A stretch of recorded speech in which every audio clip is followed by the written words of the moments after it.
el idealista es el consumidor, el que gestiona el mercado es de un realismo galopante, es decir, el que diseña el algoritmo no es un idealista.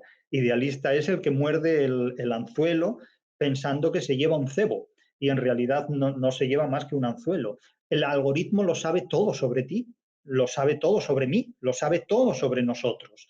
Entonces, evidentemente, lo que hace la felicidad es generar estímulos emocionales y mermar las competencias intelectuales. Es decir, cuanto mayores sean tus sentimientos, cuanto más intensamente fuertes sean tus sentimientos, pues tu capacidad intelectual baja. Es decir, si lo sensible es superior a lo inteligible, tú te vas a mover más por impulsos emocionales que por razones intelectuales. Pero claro, y eso entronca con toda una tradición filosófica muy potente.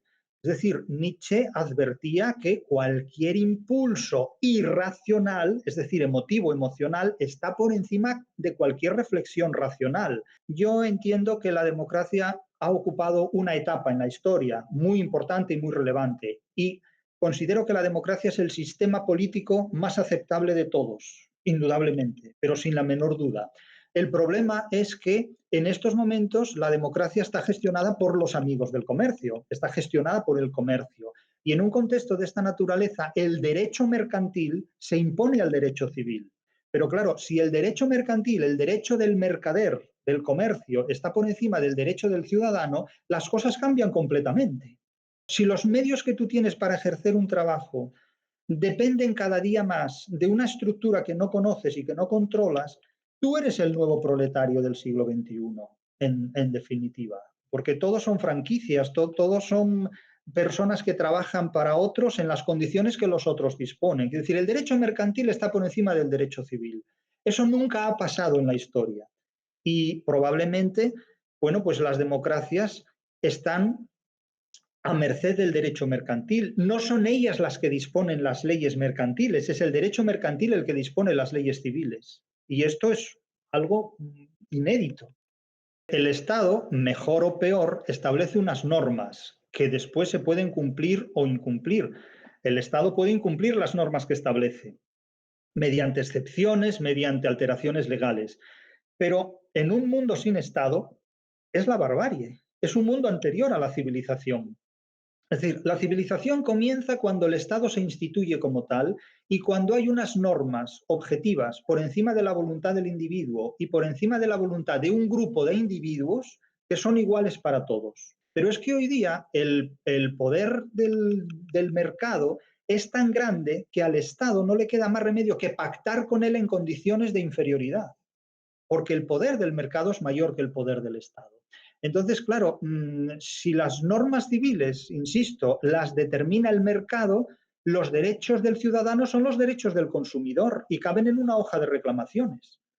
¿Cómo una constitución puede caber en una hoja de reclamaciones? Lo que yo veo en el futuro es un futuro con estados simplemente simbólicos, con unidades administrativas que en realidad están gestionadas por el mercado internacional. Considerar que el marxismo es una filosofía materialista es un gran error. El marxismo es una filosofía idealista, como lo son todas las filosofías. Todas las filosofías, por el hecho de serlo, son idealistas. Siempre conducen a un Dios, a alguien que fundamenta todas las cosas. Y en el caso del marxismo, conduce al idealismo de la felicidad, de la libertad del proletariado, del bienestar del proletariado, del control del proletariado de los medios de producción. La obra de Marx fue un manual de instrucciones para la burguesía, que realmente fue quien mejor entendió la obra de Marx, no el proletariado. El proletariado, el pobre, no entendió nada. Es decir, sobre el proletariado se han vertido miles de maldiciones, pero el proletariado, ¿qué va a hacer? Sobrevivir. Tampoco podemos acusar al proletariado de ser el malo de la historia. ¿Qué va a hacer el proletariado? Trabajar y morirse trabajando, lo que ha hecho siempre, ¿no? Sí, pero se sigue moviendo porque la gente participa en las redes sociales y están permanentemente en ellas. Es el mito de Aracne y Narciso. Yo hablo de arañas y narcisos, pero vamos a ver, ¿por qué Narciso discute el papel de la araña? Si estás en la red es porque quieres estar, no es obligatorio. Es obligatorio tener un DNI o un pasaporte, pero no estar en la red. La gente se muere por estar en las redes. Entonces, lo que no tiene sentido es hablar mal de quien te ofrece libremente la posibilidad de estar en una red social en la que voluntariamente estás. Si no te interesa, no estés o monta tú tu propia red. Claro, es que claro, es como la gente que habla mal de Pérez Reverte. Dices que a mí me cae mal Pérez Reverte porque sus novelas no me gustan. Escríbelas tú mejor. Las grandes obras literarias se escribieron antes del siglo XVIII. ¿Cuáles han sido los triunfos literarios de la Ilustración? Ninguno.